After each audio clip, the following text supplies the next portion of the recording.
Hey guys, how's it going? Welcome to my video. All right, guys. Just want to give you guys a quick fix on an issue that I had the other day. So basically, I had this issue with my car, and this came out of nowhere. Actually, the car was like driving fine for most of the day, and went to a McDonald's to get something to eat. Came out about 30 minutes later, got into my car, and tried to start it, and it was not starting at all. There was no crank. There was no. But but everything else worked inside the car. I mean, I was able to, um, you know, the alarm worked. The alarm worked. Well, the remote worked. The all the lights on the dash worked. The blower motor works. Like everything worked as normal, except that it would not crank. It would not start up. It would not crank. So that was a bit of a uh, you know, an annoyance, a frustration that I was dealing with, and I was like, okay, this this car has been pretty good. I've had virtually no issues with it. It's driven fine. There's no check engine light. Haven't had any issues with it since I had it. And all of a sudden, this came up where, out of nowhere, out of the blue, it just would not start up. So, I was a bit annoyed by it, but I had to solve the issue. So what I did was I turned on my headlights and went out just to see how bright the headlights were, because I wanted to gauge how much charge was in the battery. Maybe the battery had, maybe I need to change the battery or something. But the headlights were like super, super, super bright. So at that point, I was like, maybe it's not the battery, because I mean, for headlights to be that bright, there should be enough charge in the battery for me to do a slow crank. I should be hearing like some kind of crank, some kind of slow crank, but did not get any of that. So that had me scratching my head. I went back into my car, and pretty much what I did was, I was thinking that it could possibly be the brake switch. So what I did was, I have this little. It's called a brake lock, where it locks the brake, but it's like for security reason. But I use that to push the brakes, and then went out to see whether the brake lights were working, and the brake lights were working just fine. So I knew that it wasn't the brake switch that was the issue, which I kind of thought it was, but it wasn't.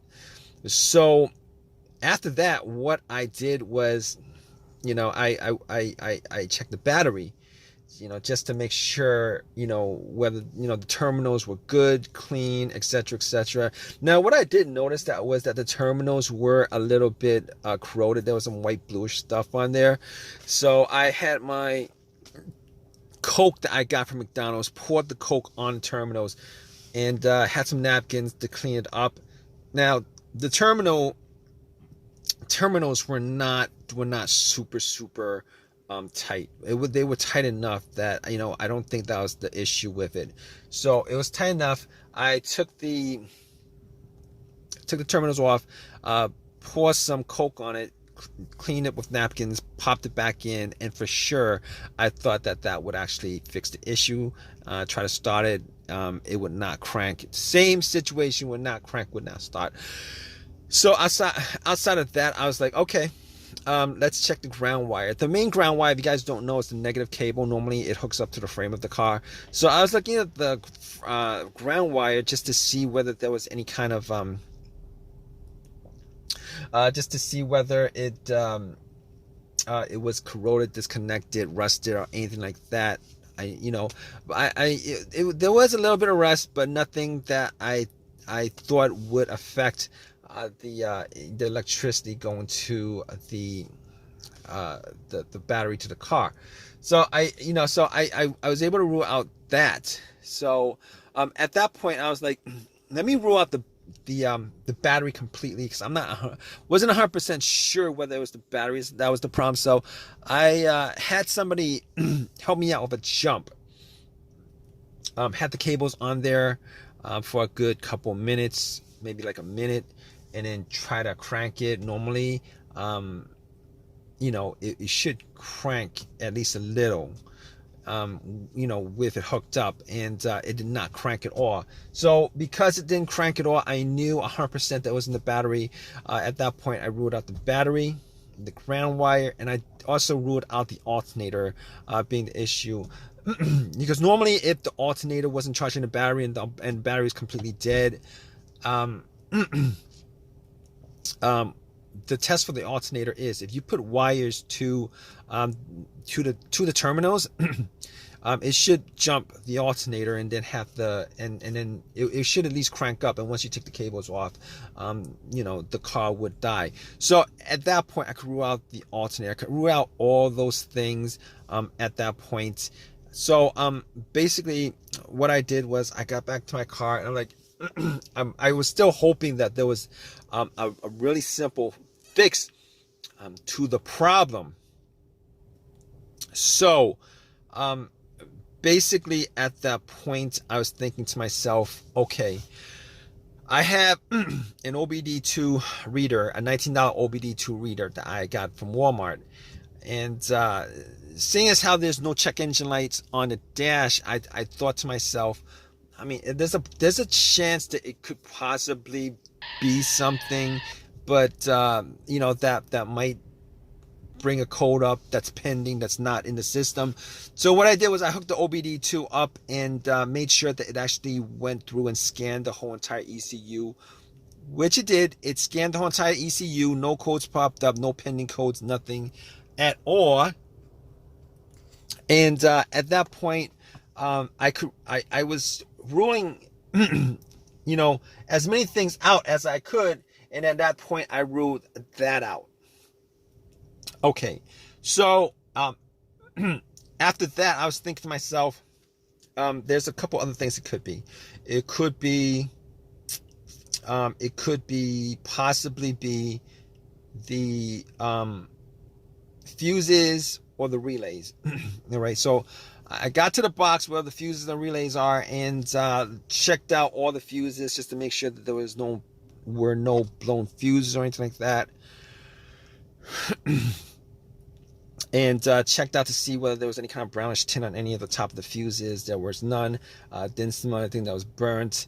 And then I recalled that there were two situations where I've experienced where the fuses caused my car not to start, and this was cars that I've had previously. One of those situations was the car that I had, there was no power at all to the car, nothing was on, etc., etc. And in that situation, it turned out to be the main fuse that was blown. It was the main fuse that was blown. But once I swapped that out, it actually fixed everything. But that's not this situation here, because I was getting power to everything else except it wouldn't crank. It wouldn't start, it wouldn't crank. So that was in the situation. The other situation where where there was a fuse issue that caused no start was the car would crank, but it wouldn't turn over. It would crank, but it wouldn't turn over, and that fuse turned out to be either the CPU, the fuse to the CPU, or the fuse to the fuel pump. Now that unfortunately wasn't the quick fix for this car, because there's no cranking. This car is not cranking. It's not cranking at all. So that wasn't the problem.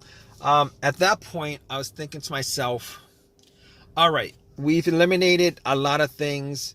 Let's go with the next most obvious thing, which is the relays. And I actually thought it may have been a relay that would be causing the issue. So basically what I did was I swapped out one of the relays for the other relay and try to start the car up. And unfortunately, it wasn't an easy fix because it didn't start up. It was the same situation. It would not crank, would not start. And at that point, I knew that it wasn't the relay that was the cause of this issue. So basically, at that point, I thought to myself, okay, it was probably a couple of things. Could be the key fob or the starter. Now, I didn't think it was the starter because had the starter changed up about a year and a half ago. Kind of pretty much had the same, all the same symptoms that I had with this situation, but seeing as how the starter was a year and a half ago that was changed out, and probably put in maybe like 15,000 miles on the car. It wasn't the first thing that popped up, and it wasn't the second thing that popped up. It was, so I pretty much eliminated to the starter, had the car towed back to my house, and once I got there, I redid all the I pretty much redid all the went through everything, the fuses, the relays again, double checked the battery, charged it up overnight, etc., etc. None of that was the issue. So at that point, I thought it was, it was probably the starter. So I got to the starter and did a direct jolt to it, where I actually put the positive of the battery, got another wire, put a positive of the battery to the, and try to jump the starter, and the starter was completely dead, would not jump. At that point, I knew like 99% was the starter. Took it out, went to AutoZone, had them tested it, and it was definitely the starter that was the problem. And because the starter was warranted had a lifetime warranty on it, got another free starter, popped it in, and it worked. And it's been working ever since. So if you guys are stuck in this situation where you guys are looking for a fix for it, there's a good chance that probably one of the things that I went through in this video could possibly fix your situation. Hopefully it's not the starter where you're stranded until you get the starter changed up. Anyway, if this has helped you guys out anyway, please leave give me a positive feedback. Please subscribe. Please comment if you guys have any comment on this video. All right, guys, take care.